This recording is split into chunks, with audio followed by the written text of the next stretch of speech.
Welcome to your piano lesson. If you're here for the first time, I am Gianluca Fronda.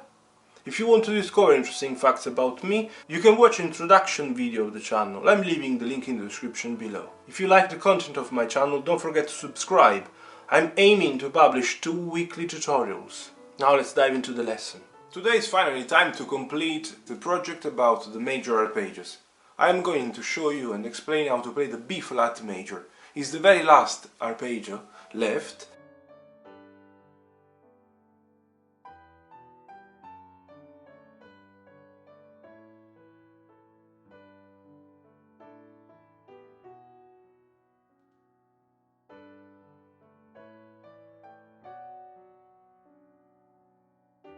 I've already published, explained and played all of them. Obviously there are now the minor ones left.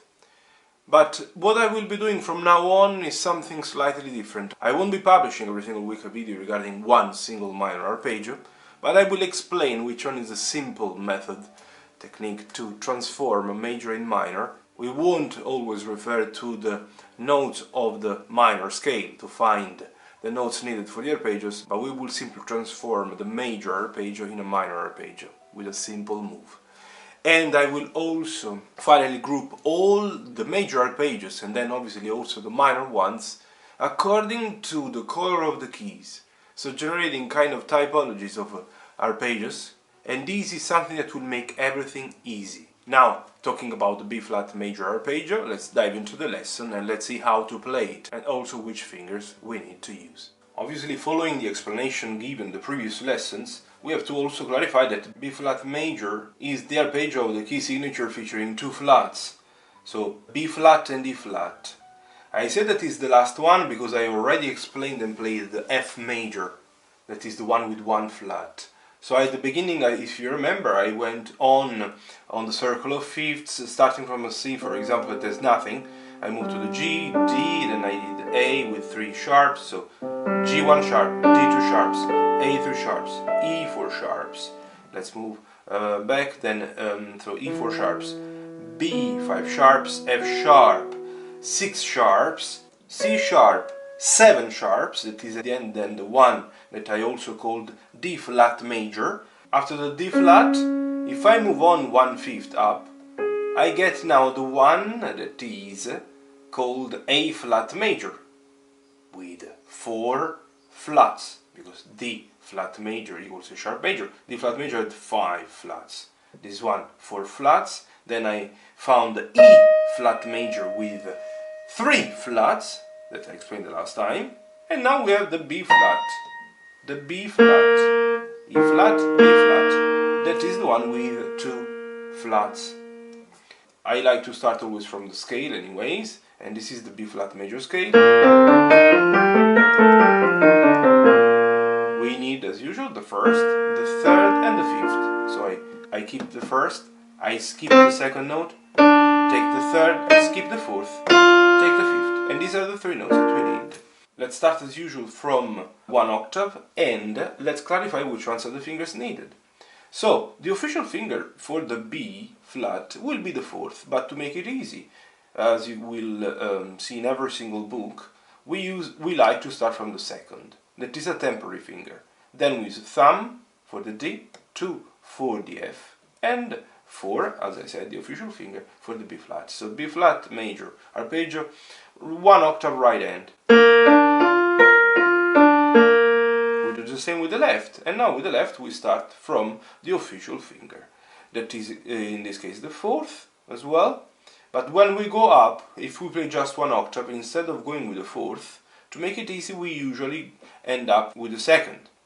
It's really unlikely that for any exam you will have to play just 1 octave, because for the first grade, when you have to play the B flat major, you play automatically 2 octaves. And this is B flat major, 1 octave left hand. Now we can play the B flat major 2 octaves right hand.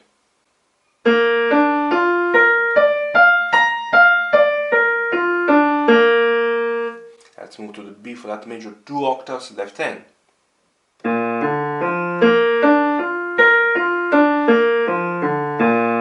As you have noticed, I have used now the 4th. Time to play now B flat major 1 octave hands together. And B flat major 2 octaves hands together.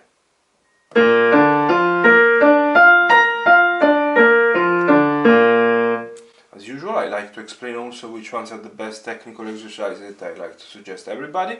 The exercise number 1 doesn't start from the B flat, but start from the D, because we have to look for the relaxed position of the hand.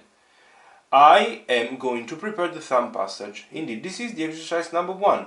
You pause on the B flat, preparing the action, so preparing the thumb on the D for the thumb passage, and you do.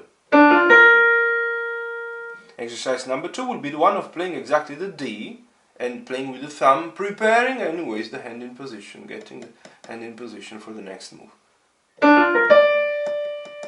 You pause on the D with the thumb, but prepare also the second on the F. The very last one exercise, the third, is the one of pausing on the F, so played by the second finger, that is the finger straight after the thumb passage. But anyways preparing the finger for the following move.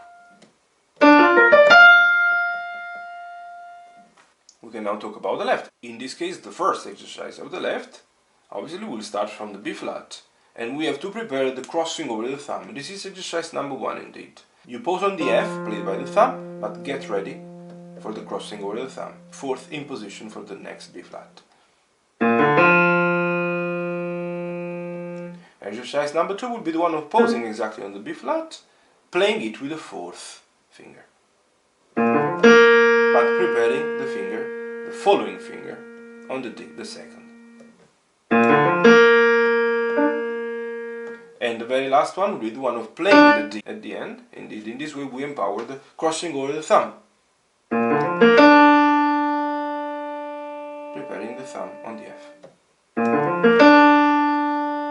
And that's all you need to know to master the B flat major. I hope you have enjoyed the tutorial, that it's all clear now to you how it works, which ones are the fingers needed, the keys that we have to use. And stay tuned, because the next videos are those that probably will help you enhancing even more your skills. If it's the first time you're landing on my channel thanks to this video, don't forget to subscribe, and see you in the next one. All the best.